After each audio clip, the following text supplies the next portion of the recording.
Hi mga ka-bakers! Kumusta kayo? Ngayon naman ay gagawa tayo ng munggo paste. Handa na ba kayo? Atin na nga pong pinakuluan ang ating munggo. Ayan, halaan lamang po natin siya hanggang po sa mawala na po ang kanyang tubig at malambot na po ang ating munggo. Haluin lamang po natin ito ng haluin at syempre po dahan-dahanin lamang po natin. Ayan, at kapag naluto na nga po ang ating munggo ay atin na po itong tanggalin sa ating kalan. At ngayon naman po ay atin na po itong haluin lamang. Ayan, haluin lamang po natin. Pagkatapos po ay atin na po itong ilalagay sa ating blender.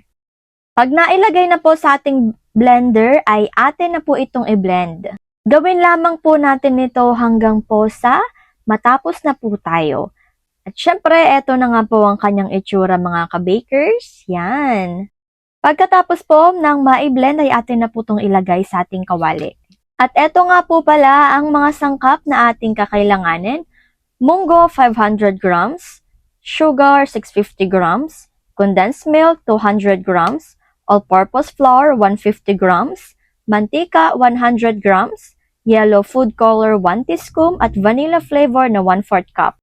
Ilagay na natin ang asukal, all-purpose flour, yellow food color. Haluin muna natin ito.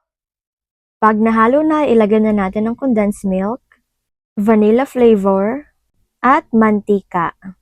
Ngayon naman ay atin na itong haluin ng haluin hanggang sa magsama-sama na ang mga ingredients na ating inilagay dito.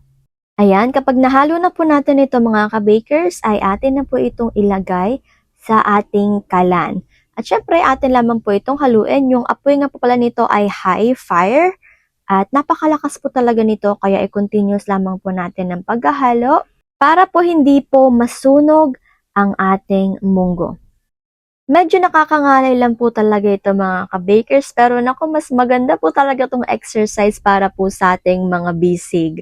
Abay gaganda rin po talaga ang ating mga bisig dyan, yung balikat po natin. Naku gaganda po talaga sa exercise na ito mga ka-bakers. Alam ko pong kayang-kaya nyo to mga ka-bakers, kaya naman po just take your time lamang po. Kapag po medyo naluto na po ito ay atin na pong bawasan ng apoy ng medium heat or medium fire at hayaan lamang po natin itong haluin ng haluin. Haluin lamang po natin at ang apoy po natin ay medium heat.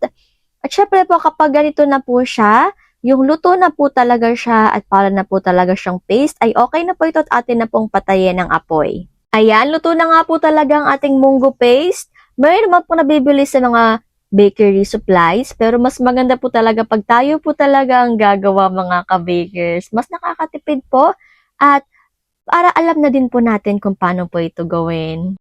Ito na po ang ating food for the soul ngayon. Marcos 10 verse 14. Nagalit si Jesus nang makita ito at sinabi sa kanila, "Hayaan ninyong lumapit sa akin ang mga bata. At huwag ninyo silang pagbawalan sapagkat ang mga katulad nila ang mapapabilang sa kaharian ng Diyos." Hanggang dito na lang po muna ako mga ka-bakers. Paalam muna, take care at higit sa lahat ay God bless.